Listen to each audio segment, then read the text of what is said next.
So we first became aware of Elena. We were starting the process of becoming foster parents through Alamosa County, and I had been looking through the adoption exchange. There was this little gal, Elena. Actually, she was on a little pony, and maybe that's what kind of drew me to her, but a little picture of her.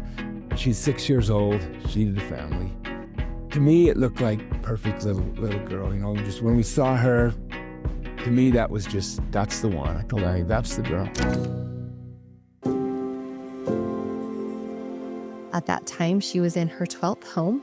She had had a failed adoption. When we decided to kind of pursue Elena, my husband, after we found out that she'd been in 12 homes, he said, I don't care if this is the hardest thing you've ever done.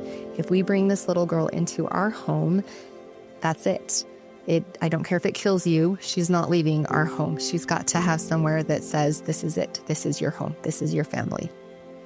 And so we started licensing with the county here in Alamosa. A lady came out and did a few sessions with us, and then all of a sudden they quit. And they said, hey, we're not going to spend any money on you guys. This little girl is in Castle Rock. We didn't realize that. We can't put this little girl in your home here in the valley. They would not spend the money for a child that was out of the San Luis Valley. Castle Rock area said they would not license this because they did not want a child to leave their area and spend the money on us, and then we're not even in their area. We can't really help them with any other children. And so it was kind of we were just hitting one dead end after another. And then all of a sudden they said, hey, there's this agency out of Colorado Springs named Hope and Home. They've cleared the way.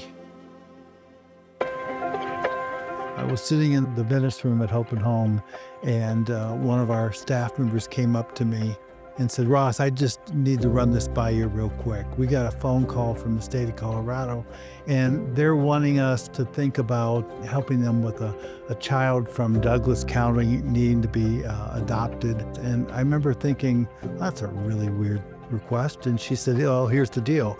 They're in Sanford. I'm like, where is Sanford? I'd never heard of Sanford. She says, it's like 30 miles south of Alamosa. And I said, well, when do you need this done by? And she said, today. And I said, today? You need us to license a family in one day?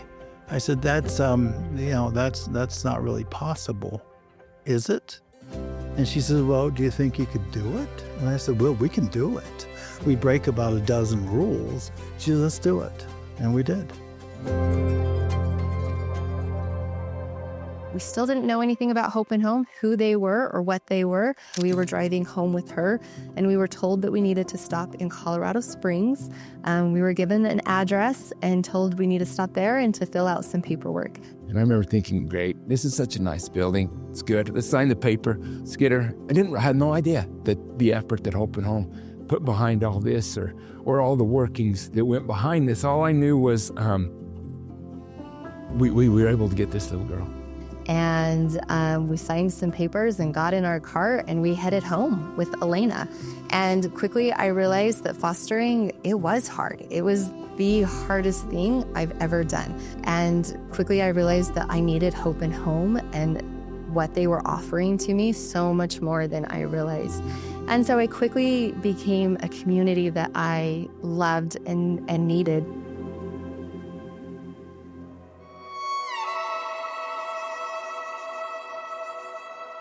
I don't remember a lot of my foster care experience. Most of that younger period, that younger age is no longer in my brain. It's no longer with us.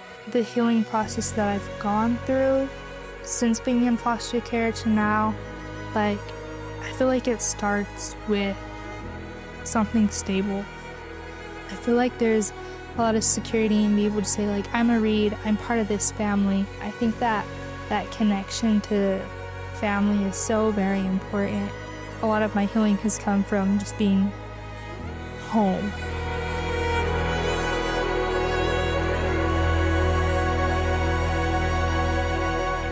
Some of the people that I have talked to about foster care are kind of you're adopted, so you're fine now. And kids who have been in foster care, it stays with you. And just being there to support the foster kids and their families is so, so important because you don't fully know when they've been able to heal, and that might be forever. And so just being there to support the kids and the families is very important.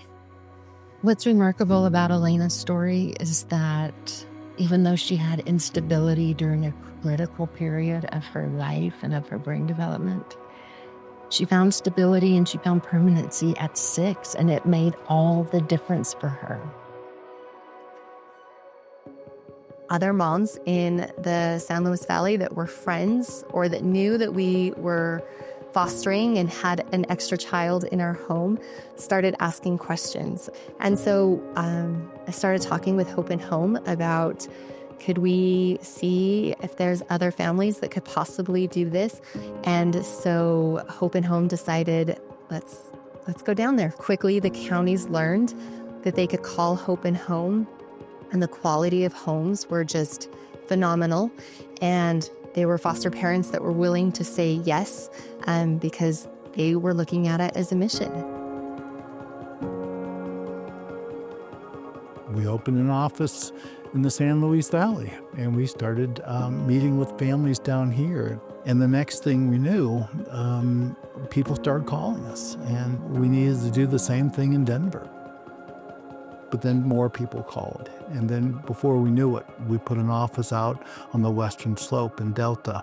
And then Pueblo called. And then, of course, we opened an office up in Greeley, and we're just, all of a sudden now we have 7 different offices. It's not just expansion for the sake of expansion.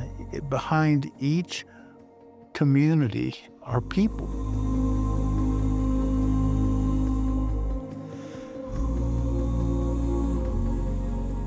God put me here.